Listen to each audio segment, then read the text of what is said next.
What goes through your mind to wake up one day and decide you're going to run 100 kilometres?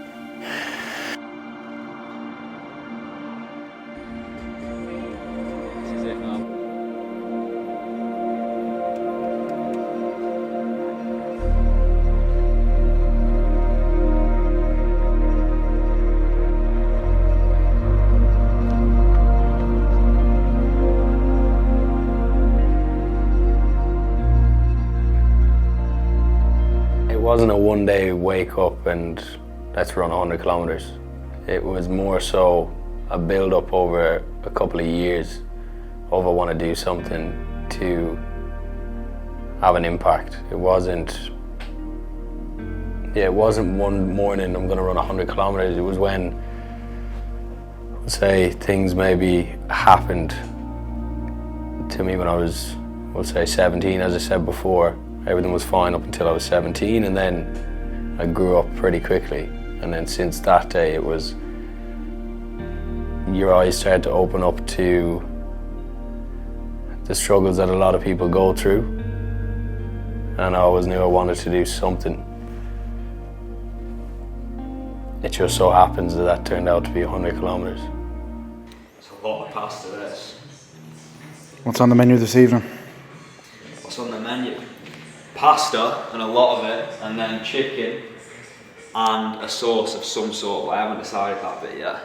I've been looking in the fridge, it's looking like tomato or pesto or chili mayo, so we'll see. But this is the main thing that we need, well, that Jack needs. Carbs, plenty of it. What's the fueling? You're in charge of the fueling? Yeah, so fueling for the day, I'll run you through tomorrow, and potentially later we're going to get everything on here that we're taking and packing. But for now, it's just a slow digesting carb meal, something that's going to release the energy slower, a little bit harder to digest, but he's got time to digest it, whereas tomorrow it'll be easier digesting carbs like your squares bars, your bagels, jam, that type of thing. And then just making sure we're getting plenty of sodium in, plenty of fluid, so he's hydrated and he doesn't hit red, he doesn't run out of fuel. That's the main thing. Everyone was asking me when nervous and I kept saying that I'm just excited, I can't tell the difference. But no, there will be some nerves. 100%. Yeah, but I think that's when I say that I can't tell the difference, I think it's because I get butterflies really, just because I care. Yeah. Which is exciting. It's not a negative thing. Yeah. But if you see me going quiet at any stage tonight, lads, you know why. But I'm ready. It's not like the shoots or any of that stuff. It's more so like when I first said I was going to do this, like it was the first time ever that I said I was going to do something that I wasn't fully convinced I could actually do. So, but I know with all the reason behind it that, you know, if I had one leg tomorrow, it's going to get it done.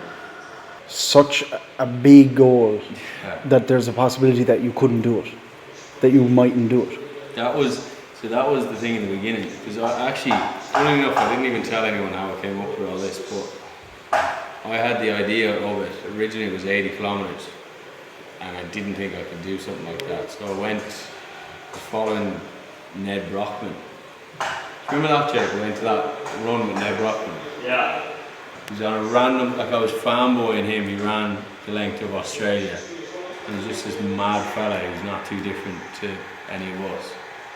And I remember seeing randomly around the time of London Marathon when I was on, he just put up a story saying shakeout run in Hyde Park. So I was on it and wait around till after to speak to him, and then I asked him, do you reckon I could run 100 kilometres by this date? And he just said fuck yeah. I'm just so proud of him. I mean, I remember him telling me, Mom, I'm going to run 100 kilometres, I'm going to run along the west coast, and I thought, oh my God, Jack, really? Like why? Like why do you have to do this, you know? But I also know when Jack says he's going to do something, he's going to do it. Yeah. And people say to me, would you not have told him not to do it or do something else? I was like, you don't know Jack then. Because if Jack wants to do something, he does it, that's it. There's nothing's going to change his mind. And he will do it. And he'll do it brilliantly, I have no doubt. Yeah, so whatever he puts his mind to, he will do. Yeah, tell us about your whole experience from start to finish. Your whole experience of running a 100-kilometre ultramarathon. Yeah, I suppose it'll start long before it actually did start. Like, as I said, I always wanted to do something, but I didn't know what it was. Am I looking at the camera or am I looking at you now? I'll look at you, it's easier to look at him. But I started to get into running, and as a lot of people do, you start to realise that when you run, initially, I would say, there's a lot going on upstairs, and then after a while it starts to fade away. So running became sort of a thing for me where I could go clear my head and get clear on where I'm at with things and where I want to go with it. And then I wanted to spend more time in that space, so I kept running further and further and further, and then started seeing other people doing that and other people making an impact in doing so.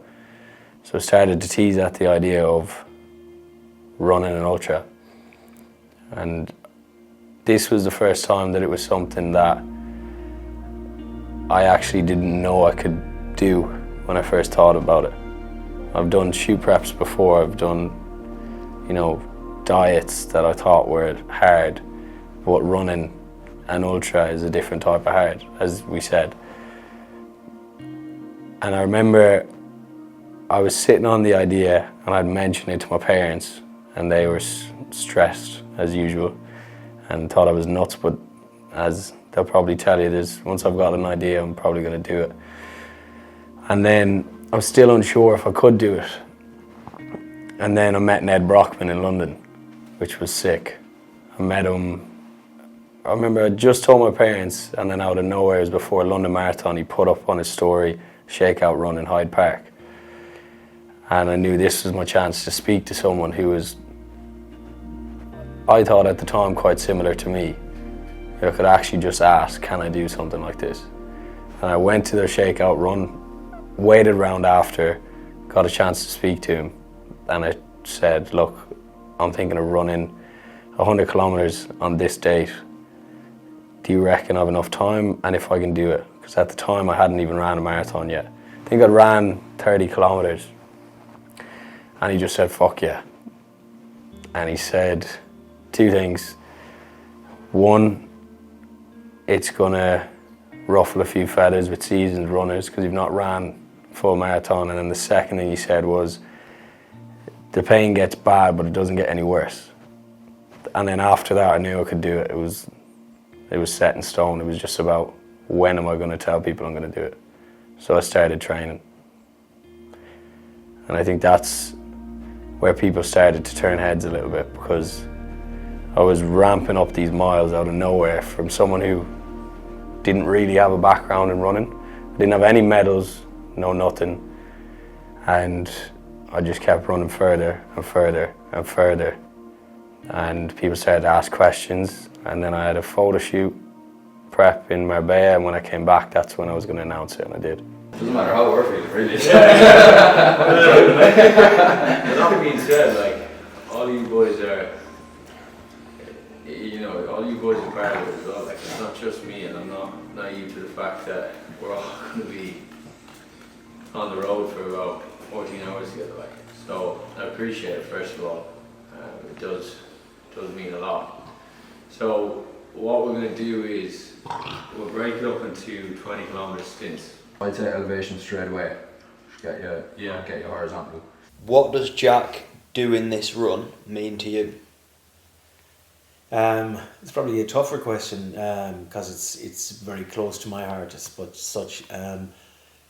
It means an awful lot because I feel very strongly about this subject as well.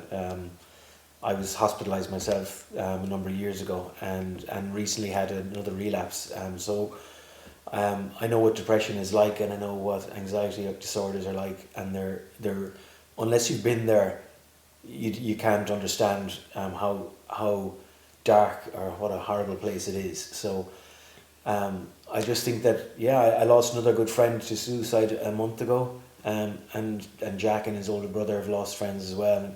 And the thing is, I think the reason that I feel so strongly about him doing this, and I'm so proud of him doing this, is because, you know, you can be helped. Like these suicides and this depression and mental health issues, like there are cures out there. There is help out there. So it's really to get that message out. And I know, you know, Jackie, he's raised a lot of money, but I think more so the awareness that he's raising with this is huge.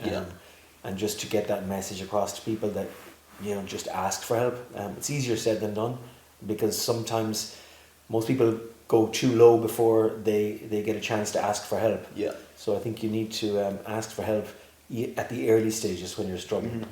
But so that's why it means so much. We've all been touched by it, and it's just such a huge topic, and something that really needs to be addressed.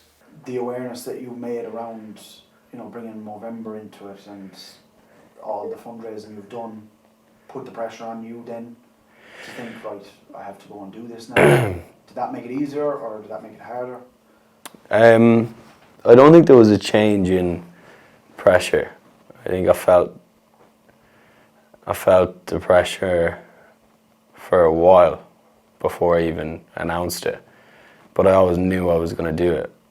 It was never a case of will I or won't I. It was always a case of how can I do it, but how can I also make as much noise around it as I can, because the message is so strong. So with getting Movember involved, that was already a reason behind it. When as I said to you before, like the idea of wanting to do something happened long ago. I just didn't know what it was. So then when this came up, the reason behind it stayed the same. And getting Movember involved was just, we'll say, putting things in motion and actually getting the message out to people. Because that was the main thing, was how do I drive the message home? I knew it was going to be something that was people would look at and wouldn't believe that I'd be able to do. And I knew in turn they'd keep watching. And if they're watching, they're going to listen to what I have to say. Oh my god, I was just fucking. I don't even know. Excited, but then I was like, yeah, as you said before the 60K. You can't sleep. It's like when you intend to sleep, that too much you can't do it.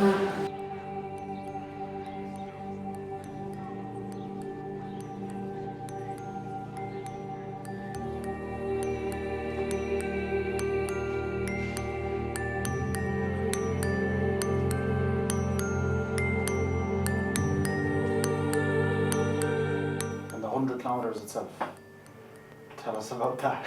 Yeah, roundabout way, yeah. I haven't even got into the 100 yet. So the 100 kilometres, that was actually the easy part. That sounds wild. It really does, because it wasn't necessarily easy, but it was nothing in comparison to, we'll say, what I'd seen before with other men and what they've gone through and what I've gone through as well. So it was more so I felt pressure in the build-up of organising things, making sure videos were going out, making sure there was shakeout runs for people to get involved. By the time it came to the 100 kilometres, it was like, okay, everything else goes away and just do what you said you were going to do. That being said, it was the first time that I actually questioned myself, am I nervous for this? Because I'd said to people before, I don't really get nervous. I can't tell the difference between nerves or excitement. But I think you saw as well the night before and the morning of it, I was definitely a little bit different. But I want to maybe correct what I said about nerves. I was definitely nervous, but that was because I wasn't nervous about anything bad happening. I wasn't worried as such. It was more, I just cared a lot.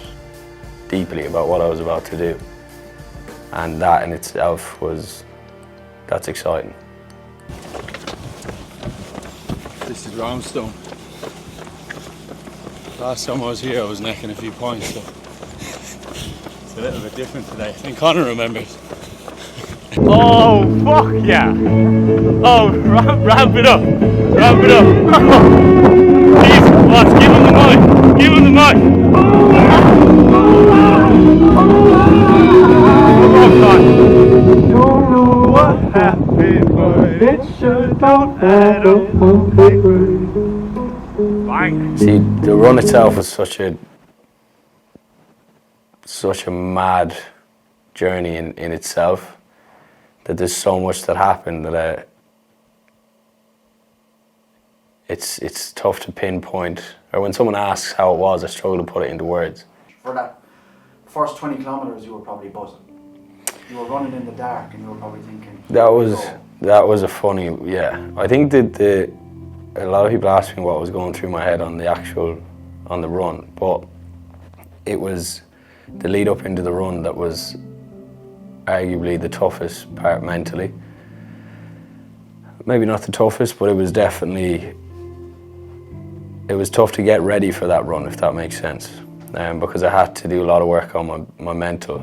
I was lucky enough to have a great support group, but when you're doing something like this and you're putting out a message, you feel a lot of weight to take your own advice, if that makes sense. You almost don't know what to do when you start struggling then, because you're supposed to be leading by example. That was something that I was battling with for a while, but it was throughout the prep when I started to sort of bulletproof my mind with, you know, the fact that I do need to lean on other people, that by the time the day of the run came and it was, what do I think about when I've got 80 kilometres left, it was exactly what I thought about 2 weeks out, 3 weeks out, 4 weeks out, was one foot in front of the other. It's cliche, but there's a lot of power in not knowing where you're going, but knowing where you're stepping, really. I was excited to just hit the roads because I'd done everything now. It was just about showing up. So when we got out there and it was pitch black and you could see nothing but just the car lights and the head torch, and it was honestly the most excited I've ever felt, because everyone knew what was about to happen and everyone was in it 100%. It's just another run. It's just another run, really. You can't think about how far you got to go in that time. You got to enjoy it, because you'll go there regardless. Mentally, your head will go to a place eventually, so you just have to enjoy it. Why not enjoy it now? Physically, do you think you were ready for the run? Or could you ever be ready for 100 kilometres? Not really. Physically, I think I was ready. As ready as I could be. That's an interesting one, because it is funny. You don't know if you ever are 100% ready for a run like that. I had injuries going into that run that I had been nursing for weeks, and I knew on the day that they were going to blow up, really. So I think it didn't really matter if I was physically ready. It was more so, am I mentally ready for it? Something that's hard to put words on. I really genuinely mean this. From a young age, you could see within Jack, he had this drive that was a lot for a young boy. You know, and I see as he's grown into a young man, he's been able to kind of channel that drive and energy into things like he's doing today, into his work, into the challenge that he set himself to run 100 kilometres. And I feel like that's been, because as a young kid, that's a lot of drive to channel, right? But I think it's lovely to see that really coming out in his career and his purpose and his drive across his career, and how he supports others as well. It's really lovely. Yeah, because the way I was looking at it, the way I think of it is, if your head wasn't right, if your head wasn't where it was, how does a man go from doing a photo shoot prep a couple of weeks earlier to just jumping in? Because that's the way it looked. You just all of a sudden were prepping for this ultra. Yeah. So the head had to be in a place. Yeah, to do that. Yeah, I had to do a lot of work on my head Yeah. in the lead up. There was a lot of times in the lead up that were so tough because you've said you're going to do this thing, and I knew I was always going to do it, but it's just about getting ready to do it. And as you said, trying to be ready, like physically and mentally.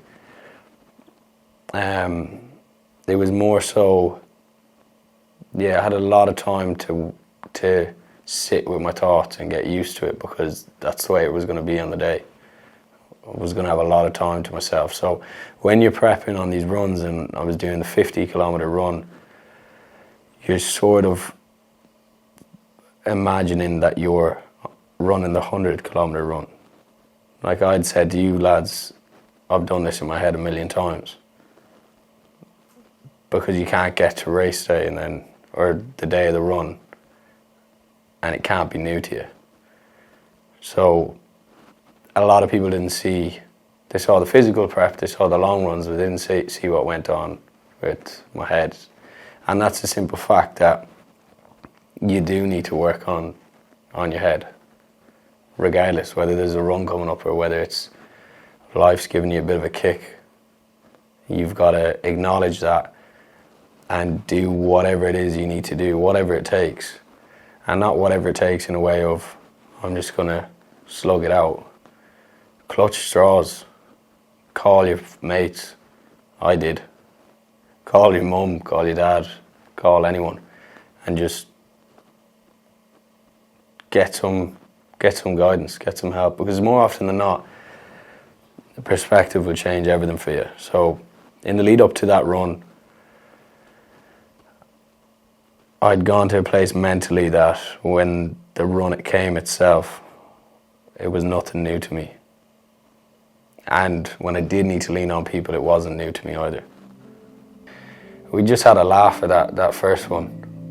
Like, I don't think anyone knew what we were doing. But that was the best part. That's one of the best memories I have, is that first stop, where no one had a clue what to do, because we'd never done it before. Everyone had met the night before, and we all agreed what we were about to do, but no one had ever done it. We prepped in theory, but not in practice. So that first stop was probably needed to be nailed before what came next, the 20 to 40, which was not part of the plan. 20 to 40 was that road. 20 to 40 was probably, from our perspective, probably your hardest 20. Yeah, 20 to 40 was where things got pretty real pretty fast, because I had mapped out how the run would look, how it would be in different stages. And first 20, enjoy it, that went to plan. Second 20 was supposed to be relax and stay calm, because this isn't unknown territory. You've done it before. And then we set off on the 20 to 40, and within about 10 minutes everything changed. We went on to a road that was 100 kilometers an hour.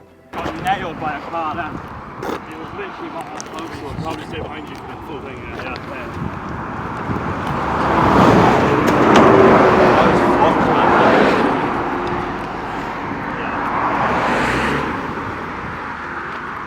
It was just, I felt sound, but it was just stressful as fuck. We nearly got some fella came in.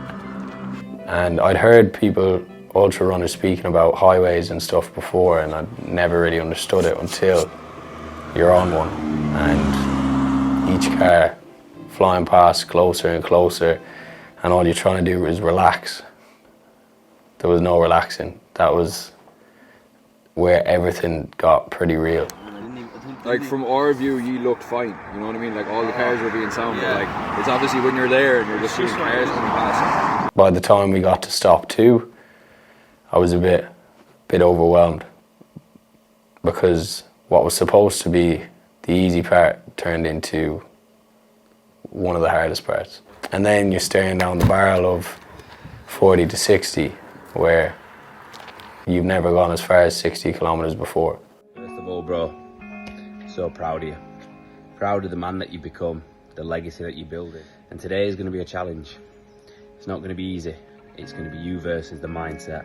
Your feet are going to be hurting, your legs are going to be hurting, and it's going to be a day of pain. But once it's done, you'll remember it for the rest of your life. And a lot of people will do. The reason you're doing it, the cause, the whole purpose behind what you're trying to do today is more than just a run. It's a movement, it's a legacy, it's a personal brand. And when you're in the trenches, bro, you need to remember that it's all just mind games. It'll be over tomorrow.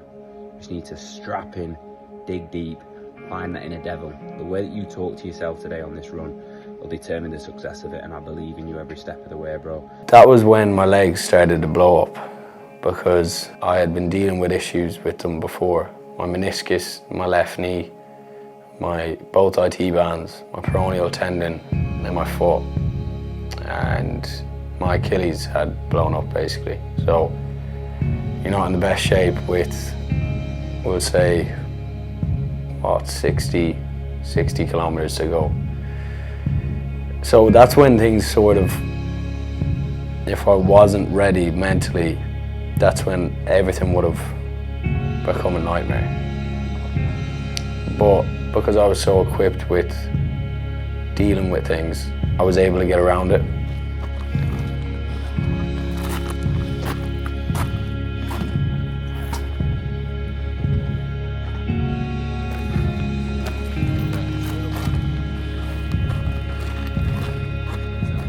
Take one. Jack, I fucking love you.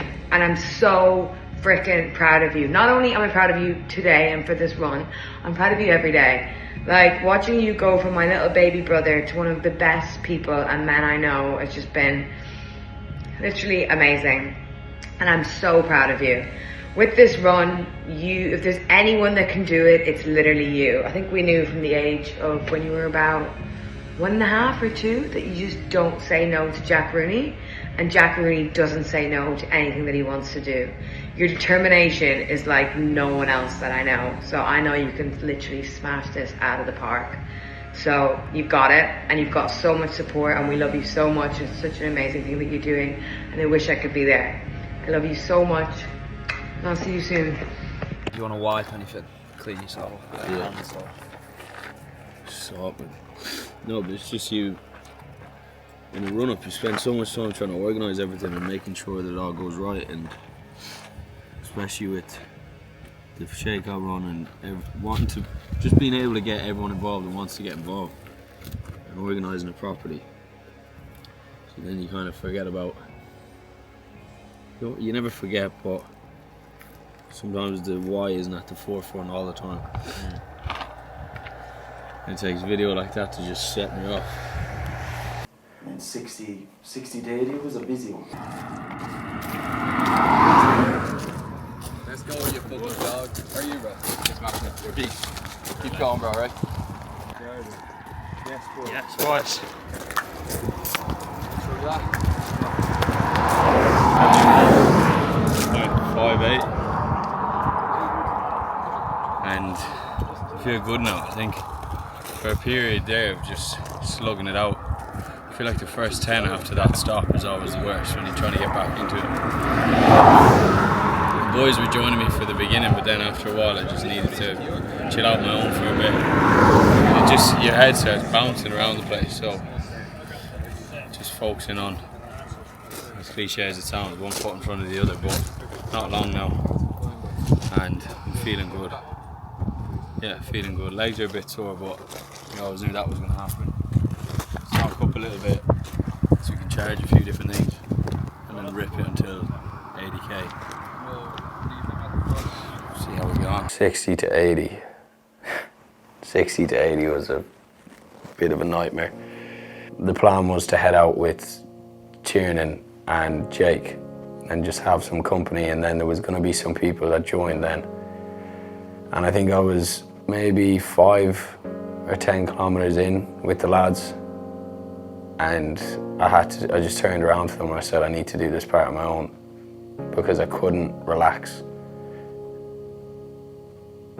It's a funny feeling because you'd think running with people would help, but when you're not in a position to have a conversation, and when you're not in control of what's going on upstairs, that's when everything can go. We talk about the chimp mind is something that I had to get used to for a while in prep, and it tends to, it's that little voice in your head, and it's primal, it's a normal thing, it's supposed to keep you safe, and it'll stop you from doing anything that might hurt you.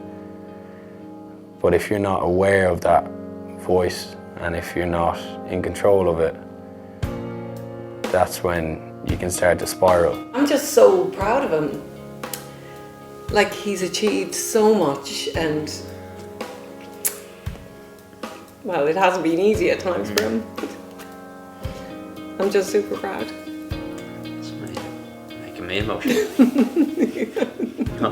He has always been so determined and always overachieving and kind of going for more and more and more and more and more. I probably don't see that slowing down. I think he's going to keep going. But I mean, I look at what he's achieved in the last kind of 3-4 years specifically, and it's like, you know, if he follows in that train, it's going to be huge. But I don't know where he's going to go. I think what's great about him is that, and this is a huge lesson, not just for the mental health story he's teaching, but also that you can follow your dreams. I mean, he's always just followed his dreams, and nothing has gotten in the way, and it's whatever he dreams he wants to do, he just does it and achieves it. So I think that's a really good message that he's putting across to people as well. Look, you can achieve anything you want, you just really put your mind to it and hard work and really go for it. I think at the 70 kilometre mark, I think we were joined by a couple of people, some good friends as well. Jared, Fergal, a good group of us. And that was a tough one. Because when you're not in your best form or your best self, it can be tough to be around people. And that's why this run is such a good representation for, in general, when people are struggling. Because it can be so hard to be around other people, and it can be so hard to, when you're not at your best, to try and be at your best, if that makes sense. So when we got to that period where everyone joined, it was amazing, and I was so excited for everyone to join, but I couldn't be myself. And that was something that was tough to take and tough to carry. For that last stint, I actually think I said to a few people, I may not be able to speak to you, but I just appreciate you being there. Yeah, I think there's a good message behind that as well. It's like, yeah, you're there, you appreciated it. Yeah. But you were probably looking at it in a way as like, I'm not being the Jack you usually know. Yeah. But they're looking at you knowing you're not going to be the Jack that you usually are. Exactly. They're there for you anyway. Exactly. That's the way it looked. Exactly. So that's why, that's another lesson in itself, is like, when those people came, as much as I wanted to shut them out, because I was afraid of how they might take things, instead I'd just let them know what was going on, and they were happy to stay. And then when they were even just them being there, and they were talking about different things, and they said, you don't need to talk back. That in itself was just class. And just a real reminder that you don't always need to know the answers, you don't need to know what to say or what help to ask for, but you just need to seek it. I'm not sure at what stage you're listening to this, but I just want to say a massive good luck on your run today. I know it's going to be insanely tough, but you're doing it for an absolutely amazing cause.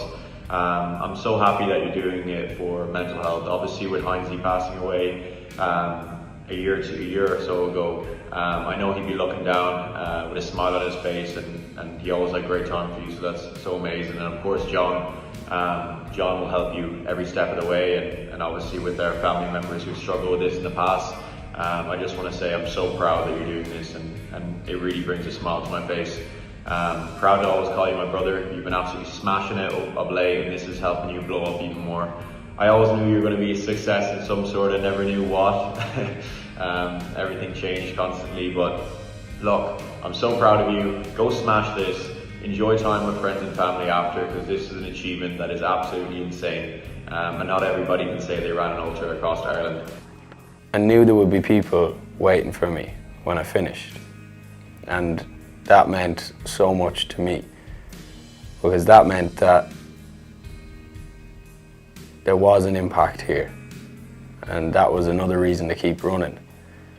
So funnily enough, at the 80-kilometre mark, when it was ready, or when it was time to go, my main concern was the fact that we were behind schedule, and if I needed to run quicker. We're constantly thinking about other people. And myself in particular, like when I was at that 80-kilometre mark and everything was hurting, my main concern was how long people were waiting there for me. In reality, all they were thinking about was if I was okay. We're so focused, us lads, on looking after other people, protecting other people. I was thinking about my grandmother, who had been at the finish line for X amount of time, that we just don't think about ourselves. In that time, I don't think I've ever felt physically worse, but the concern still wasn't on myself. And the 80-kilometre mark, I suppose that's when you could say I realised I was running 100 kilometres, from 90 to what ended up being, I think, 104. Because I decided, for some unknown reason, that I was going to go a little bit extra the night before.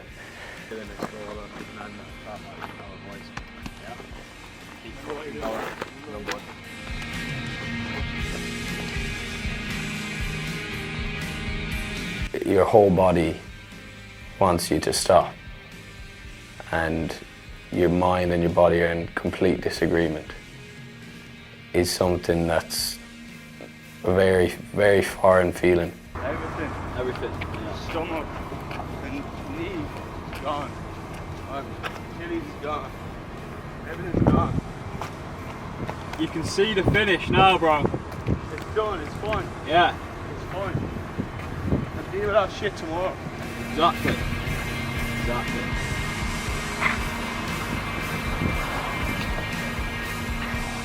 I was tearing up at times, and then felt like I got myself back, and then my stomach was sort of giving trouble, and everything just starts to try and stop you. And that's when I really found the meaning of putting one foot in front of the other. I had thought I understood what that meant until I hit 90 kilometres to finish. The run was just a medium of getting a message across, and it had to be big for people to listen. And unfortunately, it did have to be big.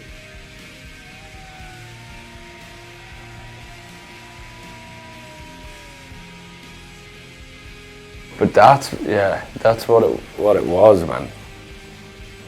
That's all I ever was. That's why I did so much around it. If it was just about the run, it would have been just, you would have known it was just about the run. It was more, every video I posted, anything I put out was all based around the message. The overarching message is that men do struggle. All of us seem to think that we're not built like that, we're not supposed to.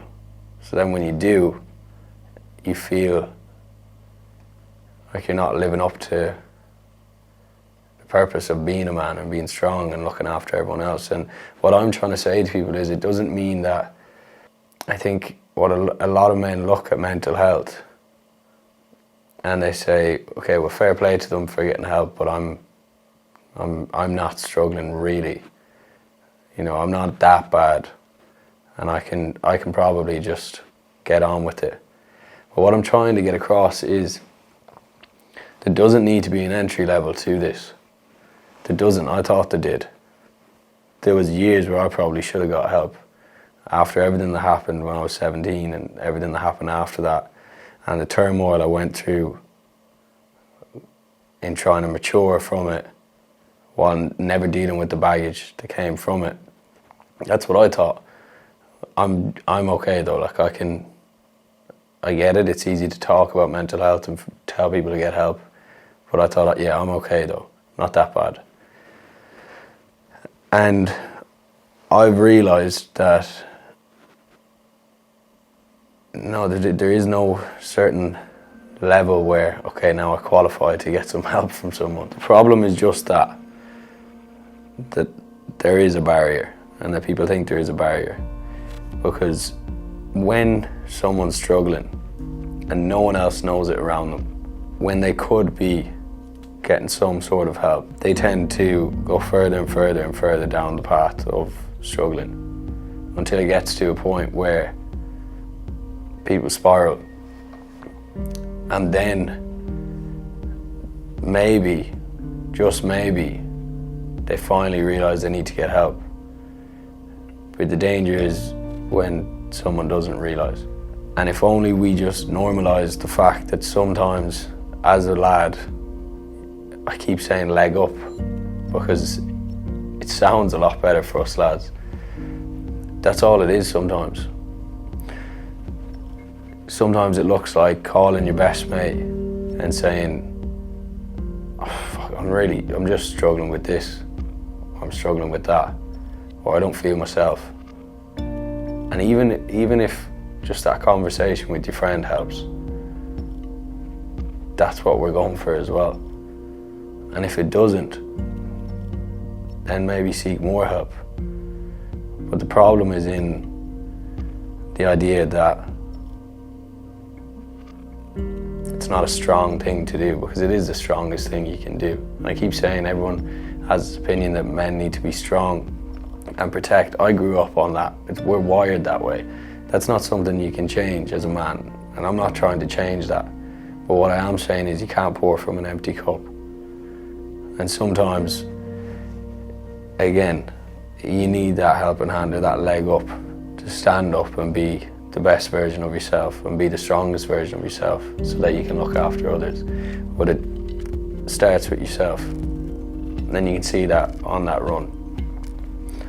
Where there's times at that 80-kilometre mark I was thinking about other people and worried about other people when I was falling apart. So the main message is that you cannot pour from an empty cup. And if you need a leg up, then get one and be the best person that you can be. One foot in front of another. One foot in front of the other. Until next time then. What's next? That's a good question.